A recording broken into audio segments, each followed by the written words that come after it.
বাংলাদেশ থেকে স্থলবন্দর দিয়ে কাঁচা পাট আমদানি বন্ধের সিদ্ধান্ত নিয়েছে ভারত।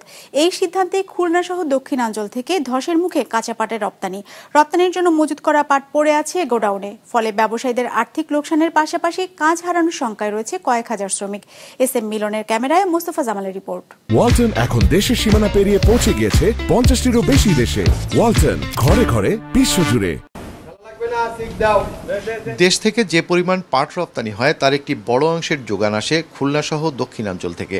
রপ্তানি উন্নয়ন ব্যুরোর তথ্য বলছে, এই অঞ্চল থেকে প্রতি বছর গড়ে 1,25,000 টন কাঁচা পাট রপ্তানি হয় বিশ্বের বিভিন্ন দেশে।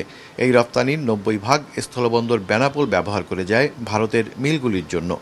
ভারতীয় অধিকাংশ মিল পশ্চিমবঙ্গে অবস্থিত হয় বেনাপোল বন্দর দিয়ে পাট রপ্তানি অর্থ ও সময় সাশ্রয়ী। কিন্তু ভারত সরকার হঠাৎ করে কাঁচা পাট সহ 9টি পণ্য স্থলবন্দর ব্যবহার করে রপ্তানিতে নিষেধাজ্ঞা দেয় গেল 27 জুন। এমন সিদ্ধান্তে স্থবিরতা দেখা দিয়েছে কাঁচা পাট রপ্তানিতে। আমার 1360 টন কন্ট্রাক্ট ছিল, হঠাৎ করে বন্ধ হওয়ার পরপরই 1 সপ্তাহ 10 দিনের ভিতর 400-500 টাকা প্রতি মনে পাটের দাম কমে গেছে। কমে যাতে দেখা গেল যে আমার 55-60 মন পাট, এই পাট বেল দিয়ে লুজ দিয়ে স্টক আছে। তাতে আমি দেখা যাচ্ছে যে আমি 3 কোটি, 3.5 কোটি, 4 কোটি টাকার একটা ক্ষতিগ্রস্তের ভিতরে পড়ে গেছি।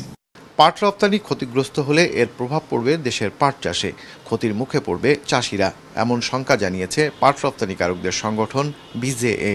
অনেকের মাল পোর্টে চলে গিয়েছে, সেখান থেকে ফেরত নিয়ে আসতে হয়েছে, এবং আমাদের যে আরও যে অর্ডারগুলো আছে পরবর্তীতে ক্রমান্বয়ে যাবে, সেগুলো অর্ডার তারা ইতিমধ্যে ক্যান্সেল করেছে। আর এটার জন্য এখন নৌপথ দিয়ে যেতে গেলে যে প্রসেস করতে হবে সেটা একটি সময় সাপেক্ষ এবং ব্যয়বহুল একটা ব্যাপার। এমন বাস্তবতায় কূটনৈতিকভাবে সমস্যা সমাধানের পাশাপাশি কাঁচা পাটের নতুন বাজার খুঁজতে কাজ করছে রফতানি উন্নয়ন ব্যুরো। পাশাপাশি পাট পণ্য উৎপাদন ও রফতানিতে ব্যবসায়ীদের বিনিয়োগে উৎসাহিত করছে সংস্থাটি। ভারতে রপ্তানি হয় প্রধানত, কিন্তু ব্যবসায়ীরা যদি ম্যানুফ্যাকচারিস্ট বিভিন্ন পণ্য রপ্তানি করে, ফিনিশ গুডস যদি বাংলাদেশেই তৈরি করতে পারে, তাহলে সেটা যদি রপ্তানি করা যায়, সেক্ষেত্রে কিন্তু রপ্তানির আমাদের আরও বেশি আয় বাড়বে, আর একই সাথে কর্মসংস্থানটাও বাড়বে। তথ্য বলছে, সর্বশেষ 2024-25 অর্থ বছরে খুলনা অঞ্চল থেকে ভারতে 1,06,000 টন কাঁচা পাট রপ্তানি হয়, যা থেকে আয় হয় $8,28 লাখ, যা আগের অর্থ বছরের তুলনায় $1,26 লাখ কম। মোস্তফা জামাল, বিজনেস রিপোর্ট, মাছরাঙা টেলিভিশন।